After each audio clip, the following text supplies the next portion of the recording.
Hi friends, welcome back. तो friends, आज का वीडियो है भारत के खिलाफ इंटरनेशनल साजिश, ग्रेटा थनबर्ग, रियाना, मिया। तो ये फ्रेंड्स, हमने कुछ न्यूज़ तो सुनी थी और एक मेरे ख्याल से इसकी कनेक्शन में वीडियो भी की थी। तो अब इस वीडियो में देखते हैं कि क्या ये हमारे साथ शेयर करते हैं। तो फ्रेंड्स, वीडियो शुरू करने से पहले अगर आप चैनल पर नए हो और आपने अभी तक सब्सक्राइब नहीं किया है तो जल्दी से पहले सब्सक्राइब के बटन और बेल आइकन को क्लिक कर लो ताकि आपको हमारे सारे न्यू वीडियोस के नोटिफिकेशन मिल जाएं जैसे हम अपलोड करें। और वीडियो देखने के बाद पसंद आए तो कर देना लाइक और शेयर करना ये वीडियो अपने फ्रेंड्स और फैमिली के साथ। एंड यस फ्रेंड्स, हमारा जो दूसरा चैनल मॉमजिला है और हमारा ट्विटर अकाउंट, दोनों के लिंक्स डिस्क्रिप्शन बॉक्स में है, उनको भी आप सब्सक्राइब और फॉलो कर लेना। तो चलो फ्रेंड्स, शुरू करते हैं आज का ये वीडियो। सीधा पॉइंट पे आऊंगा। ये एक साजिश के तौर पे इसे देखना चाहिए। तो जो देश अंदर से स्टेबल नहीं है वो सुपर पावर कैसे बनेगा? तो कहीं ना कहीं साजिश है कि भारत में कुछ ना कुछ होता रहे। कुछ लोग मिलकर एजेंडा चला रहे हैं। अगर उसने बोल दिया तो बोल दिया। आपका क्योंकि अंदर प्रॉब्लम है तो वो बोलेगी। कोई भी चले मुंह उठा के अपना बोल दिया फ्रीडम ऑफ एक्सप्रेशन। आपका फ्रीडम ऑफ एक्सप्रेशन आप अपने घर में रखिए भाई, हमको कोई फर्क नहीं पड़ता।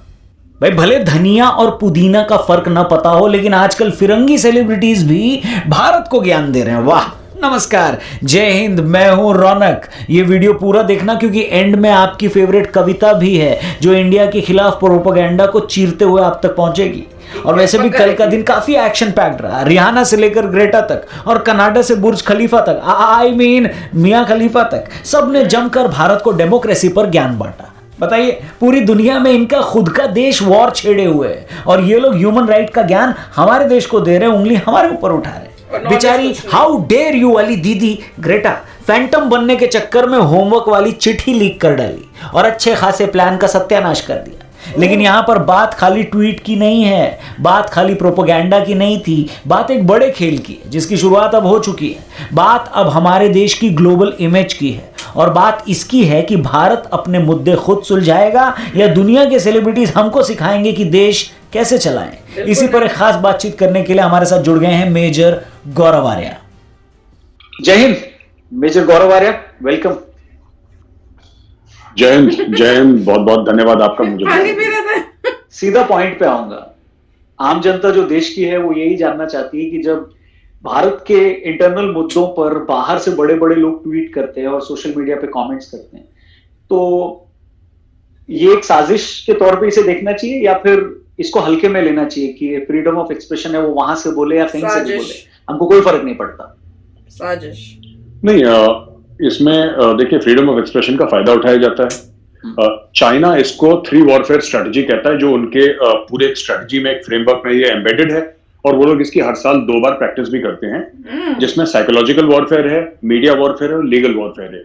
ये 3 तरीके की लड़ाइयां चाइना लड़ता है, टैंक, एरोप्लेन, सोल्जर, आर्टिलरी, इन सबके अलावा psychological warfare, media warfare and legal warfare. तो इसमें क्या होता है कि जो रियाना वाला मसला है ये तो अमेरिका से आया है, तो फिर मियां खलीफा का भी है, ग्रेटा थनबर्ग का भी है। ये सब जो बड़े बड़े लोग हैं जिनकी मिलियंस में फॉलोइंग है, ये लोग ट्वीट करते हैं। देखिए, ये पहली बात तो ये लोग बिना पीआर एजेंसी के ये लोग तो किसी से हाथ नहीं मिलाते। तो एक तो ये चीज है कि भाई पीआर एजेंसी ने बोला कि ये मामला अभी उभर रहा है तो इसमें आपको फ्री की पब्लिसिटी मिल सकती है और पब्लिसिटी उनके लाइन ऑफ बिजनेस में बहुत जरूरी है। दूसरी चीज ये है कि जब तक भारत, जो भारत कहते हैं ना विश्व गुरु बनेगा, भारत ये कहते हैं कि साहब भारत एक सुपर पावर बनेगा। आप रौनक खुद ही सोचिए ना, जिस देश में 8 से लेकर 10 स्टेट ऐसे हैं जिसमें रेड कॉरिडोर है, यानी नक्सल प्रभावित है क्षेत्र, आपके कश्मीर में प्रॉब्लम है, राइट, आपके लाइन ऑफ एक्चुअल कंट्रोल में प्रॉब्लम है, आपकी लाइन ऑफ कंट्रोल में प्रॉब्लम है, सियाचिन ग्लेशियर अलग से आपने ट्रूप्स 1000 से ज्यादा ट्रूप्स वहां पे लगा रखे हैं। आप मतलब पूरे हर जगह आपके विश्वविद्यालयों से किस प्रकार के जो बयान निकलते हैं, अगर आप पूरा देखेंगे इसको एक तनाजुर में देखेंगे, पूरा एक if you look at this rather I should say holistically अगर आप देखें, तो जो देश अंदर से स्टेबल नहीं है वो सुपर पावर कैसे बनेगा? तो कहीं ना कहीं साजिश है कि भारत में कुछ ना कुछ होता रहे, कुछ ना कुछ बवाल होता रहे कि यू नो कि भारत वो पैर तो हम 4 कदम आगे रखते हैं फिर 5 कदम पीछे रखते हैं। ये टोटल कहानी है। कई लोग को लगता है कि इसमें कुछ लोग मिलकर एजेंडा चला रहे हैं। अगर उसने बोल दिया तो बोल दिया। आपका क्योंकि अंदर प्रॉब्लम है तो वो बोलेगी। तो आपको अपने प्रॉब्लम को सॉल्व करना चाहिए, उसको काउंटर करने से ज्यादा इंपॉर्टेंट नहीं। हम प्रॉब्लम सॉल्व तो कर ही रहे हैं। हम काउंटर भी कर रहे हैं, हर चीज होगी ना, ऐसा नहीं कि कोई भी बाहर वाला, फिर अगर कोई भी बाहर वाला अपना राय मशवरा कर दे हमारे देश के बारे में और कुछ भी बोल के चले जाए, तो फिर वो लोग जिन्होंने अपनी जानें दी थी अंग्रेजों से लड़ने के लिए, तो उन्होंने गलत काम करा था क्या कोई? अगर बाहर वाले कोई किसी फिरंगी को ही आकर हमारे ऊपर बोलना था और हमारे ऊपर अपना हुक्म चलाना था, तो फिर ये जो जितने लोग शहीद हुए थे देश की आजादी के लिए, वो क्यों ऐसी जाया थे? वो नहीं, ऐसी बात नहीं है।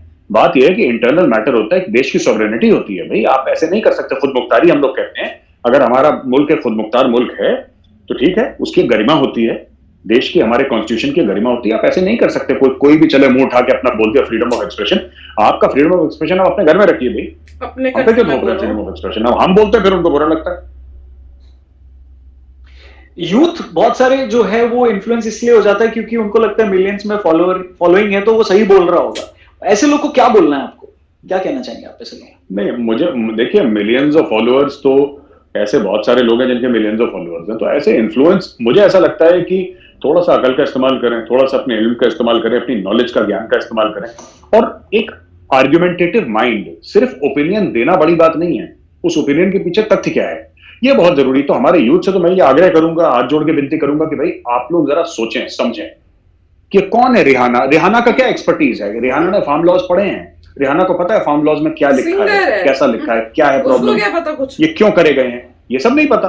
कॉन्सर्ट के बीच में उसने बोल दिया कि why is nobody talking about this. PR agent ने बोल दिया होगा, मैडम बोल दो जरा, बहुत पब्लिसिटी मिल जाएगी। मिल भी गई पब्लिसिटी। जिन लोगों को ये नहीं पता था कि रिहाना कौन है, इंडिया में कौन सुन रहा है रिहाना को? जो अंग्रेजी बोलने वाले वही तो सुन रहे हैं। रिहाना को कौन सुन रहा है यहाँ पे? 2% पॉपुलेशन। अब आधे हिंदुस्तान को पता लग गया कि रिहाना जैसा नाम का भी एक कोई व्यक्ति है, there is some lady by the name of Rihanna. अब जो नहीं जानते तो पता लग गया उनको, तो उसका काम अचीव हो गया। उसने एक ट्वीट से अपना काम अचीव कर लिया कि आधे हिंदुस्तान में रिहाना का नाम अब लोग जानते हैं। 26 जनवरी को जो हुआ उस पे पूरे देश का क्या रिएक्शन था वो हम सबने देखा। एक फौजी होने के नाते आपने अभी थोड़े टाइम पहले कहा कि इस देश को आजादी दिलाने के लिए इतने सारे लोगों ने बलिदान दिया, और आजादी मिलने के बाद सिर्फ उस तिरंगे के लिए इतने सारे लोगों ने अपनी कुर्बानी दी। तो जब उसका अपमान होता है, इतना बड़ा बवाल हो जाता है, वो भी 26 जनवरी के दिन, तो क्या एक फौजी होने के नाते कैसे क्या आता है मन में? बहुत गुस्सा आता होगा, दुख होता होगा। रौनक, आप कभी मेरे साथ चलिएगा, मैं आपको दिल्ली में, अगर आप देख भी चुके होंगे, एक बार मेरे साथ चलिएगा, मैं आपको दिखाऊंगा नेशनल वॉर मेमोरियल एक फौजी की नजर से। नेशनल वॉर मेमोरियल में रौनक तकरीबन 25,000 से ज्यादा नाम लिखे हैं जो कि आजादी के बाद इस देश पे जिन्होंने अपनी जान दी इस तिरंगे के लिए, 25,000। और उतने ही नाम नेशनल पुलिस मेमोरियल में लिखे हुए हैं, उतने ही नाम। तो देश की आजादी हमें मिल गई 15 अगस्त 1947 को, यह काफी नहीं है। उस आजादी को बरकरार रखना है, उसको बनाए रखना है, और उसके लिए उतने ही लोगों ने अपने सर कटाए हैं, उतने ही लोगों ने अपनी जानें दी हैं। तो ये सिर्फ ये कह देना किसी नेता का कि ये बड़ा दुखद है और हिंदुस्तान को बुरा लगा, मुझे बुरा नहीं, मेरे तो आंखों में खून चढ़ गया था 2 मिनट के लिए। तो मैंने बोला ये तो बहुत बुरी चीज हुई है, इसका हिसाब चुकाना होगा, ये आप ऐसे नहीं कर सकते। भारत के पीछे इतनी प्लानिंग क्यों हो रही है, इतनी साजिश क्यों हो रही है, इतने सारे मुल्क क्यों पड़े हुए, क्या मेन कारण क्या है? जी, मैं आपको बताता हूँ। हुआ यह है कि जैसे ये होता है ज्यादातर एनजीओज के थ्रू, ये होता है ज्यादातर एमनेस्टी इंटरनेशनल जैसे, एमनेस्टी इंडिया जैसे ऑर्गेनाइजेशन के थ्रू, फोर्ड फाउंडेशन के थ्रू। सिर्फ चीन नहीं करता है, ये अमेरिका भी करता है। अब हम क्या, अमेरिका हमारा दोस्त, देखिए फॉरेन अफेयर्स में कोई दोस्त तो नहीं होता। तो बड़े ये कुछ लोग हैं हमारे लिबरल फ्रेंड्स जो कहते हैं कि यार ये हमारा दोस्त है, तो मैं कहता हूँ फॉरेन अफेयर और लव अफेयर में फर्क होता है ना। Foreign affairs are hard nosed things. आप एक डिसीजन लेते हैं, आपके मुल्क के जो मफादात होते हैं, आपके मुल्क के जो इंटरेस्ट्स होते हैं, उसमें आप सेल्फिश होते हैं और फिर आप डिसीजन लेते हैं। तो ये बाहर की ताकतें हैं जो हर समय चाहती हैं कि भारत कंट्रोल में रहे, क्योंकि देखिए 130 करोड़ का मुल्क जिसमें कि $3 ट्रिलियन की इकोनॉमी है, कहते हैं कि अगले 5-10 साल में 5 ट्रिलियन की हो जाएगी, राइट। गजब का ह्यूमन रिसोर्स। ऐसा कौन सा टेक्नोलॉजी कंपनी नहीं है सिलिकॉन वैली में जिसमें भारतीयों का योगदान नहीं है, या फिर इवन व्हाइट हाउस में, ये सब। तो ये जो पूरी प्रोफाइल भारत की बन के आई है, खासतौर से पिछले 30-40 साल में, ये एक दूसरे देश के लिए, हमारे लिए तो बहुत, हमें गर्व की बड़ी अनुभूति होती है और बहुत हमें अच्छा लगता है कि भाई हमारे देश ने बहुत अच्छा करा है। लेकिन आप दूसरे देश के पॉइंट ऑफ व्यू से रौनक सोचिए, उनके लिए बड़ी घबराहट की बात है, उनके लिए बड़े डर की बात है कि ये कहां से आया देश। ये तो गरीबों का देश हुआ करता था आज से 30-40 साल पहले। यहां पे तो लोग भुखमरी से मरते थे, ये भारत को तो लोग कहते थे कि अगर इसको एड नहीं मिली तो ये लोग खा नहीं पाएंगे, यहाँ पे तो गेहूं की कमी पड़ जाती थी, अकाल पड़ता था। ये कौन सा देश है जो अब कह रहा है कि आईटी पे हम राज कर रहे हैं दुनिया भर पे, और हमारी नेवी ऐसी हो गई, आर्मी एयरफोर्स ऐसी हो गई। एक overall profile, diplomatic profile, world profile India की as an economic power house और an economic story, success story ये बनी है। तो ये जो लोग हमें कंट्रोल करना चाहते हैं उनके लिए बड़ी ये दिक्कत है। तो चाहते हैं ठीक है इंडिया से दोस्ती हो, लेकिन इंडिया कंट्रोल में रहे, है ना, ज्यादा ना उछले, इंडिया तो कंट्रोल में रहे। तो ये जो हमारे जो यूथ हैं, यंगस्टर्स हैं, उनको तो मैं एक ही बात कहूंगा रौनक कि ये एक बात समझे कि देखिए आपको आगे बढ़ना और आपको अपने देश की कहानी, ये सिर्फ मोदी जी का काम नहीं है, अमित शाह जी का काम नहीं है, हम भी यही बोलते हैं, क्योंकि देश जो है हम सबका है, ये भाजपा या कांग्रेस का देश नहीं है। और जो भी लोग मोदी जी के खिलाफ भी हैं या अमित शाह जी के खिलाफ भी हैं, भाजपा के खिलाफ है, अब रहिए खिलाफ, वो आपका हक है। हम तो कोई नहीं होते आपको बोलने वाले ना कि आप खिलाफ मत होइए, आप बिल्कुल होइए, लेकिन कहीं ना कहीं आपको यह समझना पड़ेगा कि भाजपा देश नहीं है और देश भाजपा नहीं है। देश देश है और आप बिल्कुल देश के साथ चलिए। फाइनल क्वेश्चन, बहुत सारे लोग ऐसी भाषा बोलते हैं, चाहे वो पब्लिक फोरम में हो, चाहे वो न्यूज डिबेट्स में हो, चाहे वो सोशल मीडिया पे हो, उनका लैंग्वेज और जो देश के बाहर रहकर देश को तोड़ने वाला लैंग्वेज वो बहुत सिमिलर लगता है। और उनके खिलाफ अगर आप बोलो तो आपको एक पार्टी विशेष का टैग कर दिया जाता है। सो ये एक बहुत, और इस चक्कर में बहुत सारे लोग उनके खिलाफ बोलते नहीं, क्योंकि वो तो मुंहफट होते हैं, वो फट से बोल देते हैं। वो तो है रौनक, उन लोगों के पास जो बोलते हैं उनके पास कुछ हारने के लिए नहीं है। मैं आपको एक बात बता, क्योंकि इतना हार चुके हैं, 16 चुनाव हारने के बाद क्या कर, आप बताइए ना क्या चाह रहे हैं उनसे। सब साफ हो गए, बिल्कुल गद्दी साफ हो गई, जो बाप दादा की सीट थी अमेठी की वो हाथ से चल, अब क्या करेंगे। तो आपको कुछ ना कुछ तो भाई बोलना है। आप चुनाव नहीं जीत सकते, आप कुछ काम नहीं कर सकते, तो साहब आपको कुछ ना कुछ तो ऐसा बोलना है कि आप चर्चा में रहें, आप सोशल मीडिया पे बने रहें, आप उसके 9 बजे शाम को आपके ऊपर डिबेट हो, क्योंकि अगर डिबेट नहीं होगी तो लोग आपको भूल जाएंगे। तो आपको कुछ ना कुछ ऐसा करना है जो पाकिस्तान बोलता है या चीन बोलता है, आपको कुछ ना कुछ लगातार ऐसी बात करनी है, चाहे फिर उससे आपकी खुद भद पिटे, लेकिन आपको न्यूज में रहना है। ये भूख है। और ये जो हम लोग कहते हैं ना, न्यूज साइकिल होती है हमारी, टीवी खास तौर से, ये एक दानव है, भूखा दानव है, इसको खुराक चाहिए 24 घंटे, इसको खुराक चाहिए। तो जब भी कोई ऐसी मुंह से कोई बोलता है तो खुराक बन जाती है। Thank you very much major Gaurav Arya हमसे बात करने के लिए। आगे भी आपसे बातचीत होती रहेगी। जय Hind sir. Thank you very much. जय, थैंक यू वेरी मच। चलिए अब आपको चलते चलते कुछ पंक्तियों के साथ छोड़े जाता हूं। ये कविता, ये पंक्तियां अगर आपको पसंद आए तो वीडियो जरूर शेयर करिएगा और भी लोगों तक जरूर पहुंचाइएगा। तो अर्ज किया है कि मैं खेत में अपनी पड़ने वाली उपजाऊ वो खाद प्रिय, मैं खेत में अपनी पड़ने वाली उपजाऊ वो खाद प्रिय, और तुम बिना ज्ञान के फैलाती अफवाहों वाली दाद प्रिय।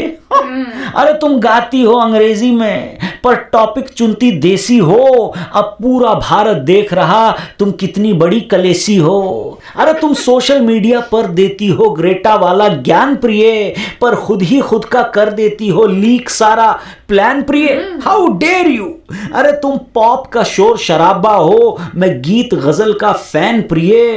अरे तुम गला फाड़ कर चीखे हो और मैं महफिल वाली चैन प्रिय। और ये घर की बातें हैं भाई, इंडिया का इंटरनल मैटर है, ये घर की बातें हैं भाई, हम घर में ही निपटा लेंगे।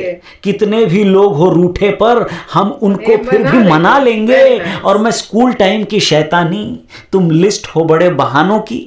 हम स्कूल टाइम की शैतानी, तुम लिस्ट हो बड़े बहानों की। धनिया मेथी का पता नहीं और बात करे तो किसानों की। जय हिंद, जय भारत।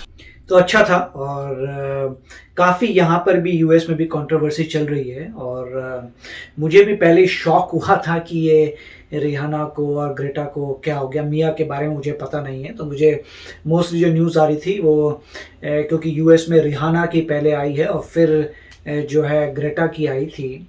और इसमें फ्रीडम ऑफ स्पीच तो ठीक है, फ्रीडम ऑफ स्पीच है, बट मुझे जिस चीज़ का शॉक लगा था वो ये था कि जिस चीज़ के बारे में आपको नहीं पता उसके बारे में ट्वीट करने का नहीं बनता। या तो आप एक्सपर्ट हो किसी चीज़ के, जैसे रिहाना सिंगर है, वो सिंगिंग के बारे में कुछ बोल सकती हैं, तो ठीक है कि आपका प्रोफेशन है, आपको नॉलेज है उसके बारे में, आपने स्टडी किया और देख के बोला। यहाँ पे एक totally unrelated topic, right. Rihanna मेरे को लगता भी नहीं है कभी इंडिया में गई है, मैं गलत भी हो सकता हूँ, चेक करके आप बताइए कि क्या रिहाना कभी इंडिया गई। आई डोंट थिंक तो। उनको ये भी पता नहीं होगा कि इंडिया क्या चीज है। फार्मर्स के बारे में छोड़ दीजिए, तो ये तो ऑब्वियस है कि उनको कुछ पता नहीं है। तो जैसे बोल रहे हैं, मोस्ट लाइकली किसी उनकी टीम में कोई पीआर वाले ने कुछ बोला होगा, उन्होंने एक सेंटेंस बोल दिया बिना सोचे समझे कि इसके रेपरकशन क्या होंगे, बिना समझे कि वो क्या बात है।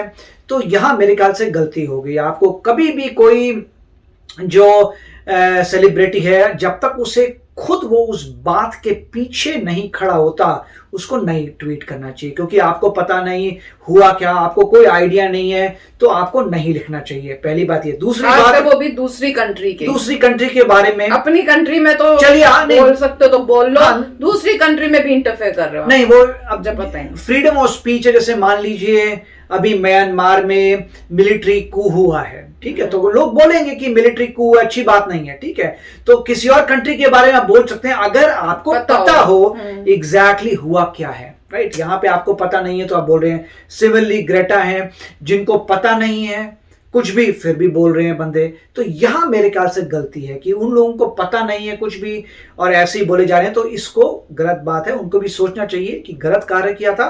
पहले या तो आप इंफॉर्मेशन गैदर करिए, फाइंड आउट करिए, फिर बोलिए। तो उनको मोस्ट लाइकली उनके पीआर ने या किसी ने गुमराह किया है बोलने के लिए, और उन्होंने ये बोल दिया है। और आई होप कि उनको अब महसूस हो रहा हो कि शायद उन्होंने गलती की है, बिना किसी फैक्ट से ये सब बोल दिया है। तो मेरे को या उसके पीछे कौन है ये मुझे पता नहीं है। ये जैसे कह रहे हैं कि एफआईआर इंडिया में दर्ज हुआ है और अब एफआईआर में किसी का नाम नहीं है, मगर वो इन्वेस्टिगेशन होगी टू सी कि क्यों इन दो सेलिब्रिटीज ने ये बोला, कौन लोग थे जिन्होंने इनको कहा था ये करने के लिए। ऑब्वियसली इन दोनों लोगों का लेना देना नहीं है इंडिया से, उनको कोई नॉलेज नहीं है फार्मर्स के बारे में इंडिया में। तो अगर फार्मर लॉस के बारे में तुम्हें पता नहीं है तो तुमने क्यों बोला, कौन बंदा था जिसने इन्हें इंस्टिगेट किया बोलने के लिए। तो वो इन्वेस्टिगेट होना चाहिए, पता लगना चाहिए कि कौन लोग थे, किन्होंने जो भी कोई रीजन हो, उनको पैसा दिया है या कुछ भी हो, ये पता करना जरूरी है।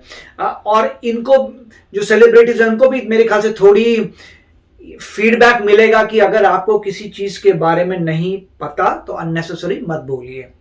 तो मेरे ख्याल से सब सोच समझ के, अगर नहीं पता मत बोलिए, आपको नहीं पता, अनलेस आप बैक करते हैं उस चीज को। अगर आप बोलते हैं मैंने पूरी स्टडी की है और मैं इस पॉइंट पे एग्री करती हूँ, फिर वो ट्वीट करेगा बंदा और फिर बोलेगा ये मेरे रीजंस हैं, तब बंदा लगता है चलिए आपने जो है कॉन्शियस डिसीजन लिया था बोलने में। मगर ऐसे ही कोई आप बोल दें तो वो इररिस्पॉन्सिबल है।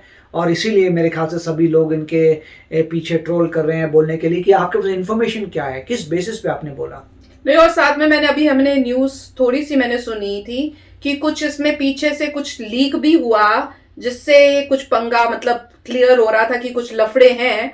और वो अब शायद आप लोगों की कई वीडियोस है उसमें होपफुली वो पता चलेगा। मुझे तो उसका आइडिया नहीं कि कुछ था जिससे पता चला पीछे कोई साजिश टाइप कोई चीज चल रही है।